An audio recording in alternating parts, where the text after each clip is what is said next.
জানিয়ে দেব হাতে থাকা সর্বশেষ আপডেট, আন্তর্জাতিক সংবাদগুলোর শিরোনাম, এরপর বিস্তারিত। মার্কিন শক্তির সীমাবদ্ধতা বুঝিয়ে দিয়েছে ইরান। আরও জানিয়ে দিব, যুক্তরাষ্ট্রে মহাসড়কে আছড়ে পড়ল বিমান, নিহত 1। আরও জানিয়ে দিব, যুক্তরাষ্ট্র ও ইরান যুদ্ধবিরতি বজায় রাখার আহ্বান চীনের। সর্বশেষ জানিয়ে দিব, প্রশান্ত মহাসাগরে নৌযানে মার্কিন হামলা।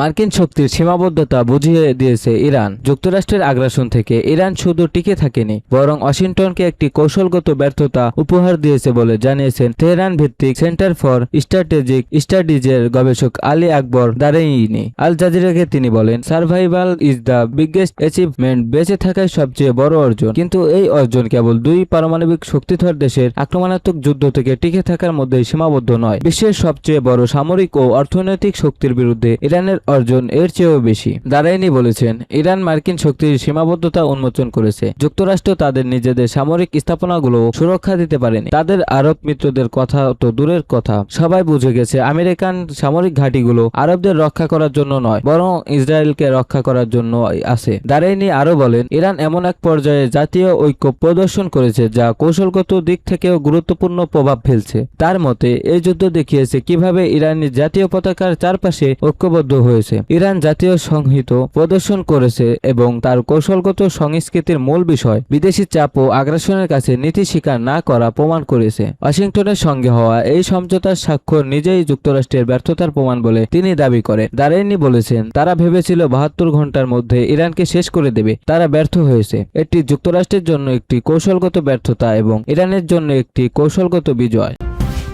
যুক্তরাষ্ট্রে মহাসড়কে আছড়ে পড়ল বিমান, নিহত 1। যুক্তরাষ্ট্রের টেক্সাস অঙ্গরাজ্যের ল্যারোডা শহরে একটি ছোট বিমান মহাসড়কে বিধ্বস্ত হয়েছে। এতে বিমানে থাকা 6 যাত্রীর মধ্যে 1 জন নিহত ও 5 জন আহত হয়েছেন। মঙ্গলবার 16 জুন সন্ধ্যার দিকে এ দুর্ঘটনা ঘটে। এ সময় এলাকায় আতঙ্ক ছড়িয়ে পড়ে এবং যান চলাচল সাময়িকভাবে ব্যাহত হয়। স্থানীয় কর্তৃপক্ষ জানিয়েছে, দুর্ঘটনায় একজনের মৃত্যু হলেও মহাসড়কে চলাচলরত কোনো যানবাহনের যাত্রী আহত হওয়ার খবর পাওয়া যায়নি। ল্যারোডো পুলিশ বিভাগের তদন্তকারী হোসে বাজে বলেন, স্থানীয় সময় মঙ্গলবার রাত 10টার কিছু পর আমরা সেখানে পৌঁছাই। দুর্ঘটনার পর নিরাপত্তার স্বার্থে মহাসড়কে উভয় দিকের যান চলাচল বন্ধ করে দেওয়া হয়। তিনি বলেন, মহাসড়কে বিধ্বস্ত হওয়ার আগে বিমানটি এয়ার ট্রাফিক কন্ট্রোলের সঙ্গে যোগাযোগ হারিয়ে ফেলে এবং অবতরণের সময় একটি চলন্ত গাড়িকে ধাক্কা দেয়। সামাজিক যোগাযোগ মাধ্যম ধরে পড়া ভিডিওতে দেখা যায় বিমানটি সড়কে একটি ব্যারিয়ারের সঙ্গে ধাক্কা খেয়ে কাত হয়ে পড়ে আছে এবং এতে আগুন জ্বলছে। প্রত্যক্ষদর্শী জায়গা গার্জিয়ান জানান, সহকর্মীদের বাড়ির পৌঁছে দেওয়ার পথে তিনি দুর্ঘটনাটি দেখেন। ঘটনাস্থলে পৌঁছে তিনি দেখেন বিমানের ভেতরে থাকা একজন ব্যক্তি ককপিটের জানালা ভেঙে বের হওয়ার চেষ্টা করছেন। এ সময় আশেপাশের লোকজনও উদ্ধার কাজে এগিয়ে আসেন। তার ভাষ্য অনুযায়ী কিছুক্ষণ পর বিমানের দরজা খুলে গেলে কিশোর কিশোরী বলে মনে হওয়া 3 জন দ্রুত বেরিয়ে আসে। তাদের পেছনে একজন পাইলট বলে ধারণা করা ব্যক্তিও বের হন। পরে আরেকজন ক্রু সদস্য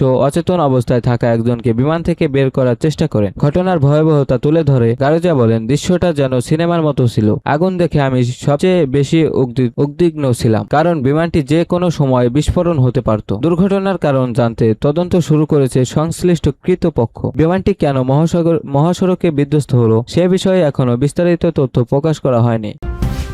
যুক্তরাষ্ট্র ও ইরানকে যুদ্ধবিরতি বজায় রাখার আহ্বান চীনের। যুক্তরাষ্ট্র ও ইরান যুদ্ধবিরতি কঠোরভাবে মেনে চলার আহ্বান জানিয়েছেন চীনের পররাষ্ট্রমন্ত্রী ওয়াং ইং। তিনি সংশ্লিষ্ট সব পক্ষকে এমন পদক্ষেপ নিতে বলেছেন যাতে মধ্যপ্রাচ্যে একটি টেকসই নিরাপত্তা কাঠামো গড়ে তোলার ভিত্তি তৈরি হয়। চীনের রাষ্ট্রীয় বার্তা সংস্থা সিনহুয়া জানিয়েছে, বৈশ্বিক শাসন ব্যবস্থা নিয়ে চীনের নতুন শ্বেতপত্র প্রকাশ উপলক্ষে এক সংবাদ সম্মেলনে কথা বলেন ওয়াং ইং। তার মতে, আন্তর্জাতিক ব্যবস্থায় অস্থিরতা ক্রমেই বাড়ছে। ওয়াং ইং বলেন, একটির পর একটি নতুন চ্যালেঞ্জ বৈশ্বিক সংকটগুলোকে আরো জটিল ও পরস্পর সংযুক্ত করে তুলছে। সভ্যতার জাহাজ এখন এমন বিপজ্জনক জলসীমায় প্রবেশ করেছে যেখানে লুকিয়ে আছে পাথুরে বাধা এবং প্রবল ঝড়। চীনের পররাষ্ট্রমন্ত্রীর মতে, চলমান বিরোধ ও সংঘাতগুলোর গভীর মূল্যের সমস্যার বহিঃপ্রকাশ। তিনি ব্ল্যাক সোয়াম ও গ্রে রাইনো ঘটনার উল্লেখ করে বলেন, বিশ্বে একের পর এক অপ্রত্যাশিত সংকট এবং আগে থেকে দৃশ্যমান কিন্তু অবহেলিত ঝুঁকি সামনে চলে আসছে। এছাড়া আন্তর্জাতিক সিদ্ধান্ত গ্রহণ প্রতিক্রিয়ায় গ্লোবাল সাউথ বা উন্নয়নশীল বিশ্বের দেশগুলোর প্রতিনিধিত্ব বাড়ানো আহ্বান জানান তিনি। তার ভাষায়, দেশ বড় হোক বা ছোট, শক্তিশালী হোক বা দুর্বল, উন্নত হোক বা উন্নয়নশীল, সব দেশই আন্তর্জাতিক সম্প্রদায়ের সমান সদস্য।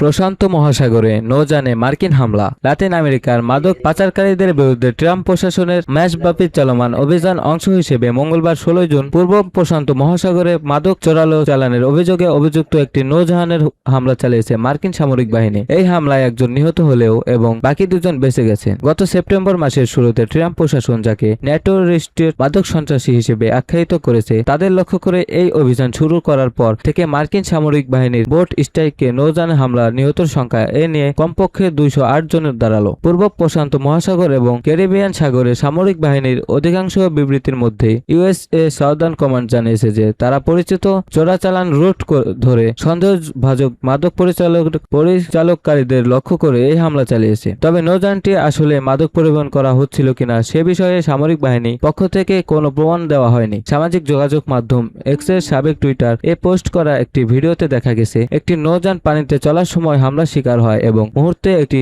আগুন জ্বলে ওঠে। সাউদার্ন কমান্ড জানিয়েছে হামলার পর জীবিতদের জন্য অনুসন্ধান ও উদ্ধার ব্যবস্থা সচল করতে তারা অবিলম্বে ইউএস কোস্ট গার্ডকে অবহিত করেছে।